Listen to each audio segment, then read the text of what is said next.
Ito yung napasyalan ko na naman yung usa. Yan. Kakatayin natin to sa birthday.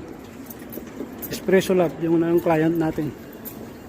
Espresso Lab. Diyan tayo nag-deliver. Punta tayo dito sa kabila. Meron dito yung dragon na gumagalaw na dragon. Puntahan natin. May dragon na sumusuka rito ng apoy.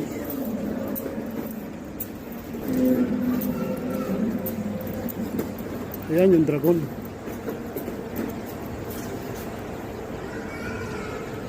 Naku, tumingin na sa atin. Naku, delikado. Oh, umahanga nga eh. Oh. Naku, nagalit na. Oh.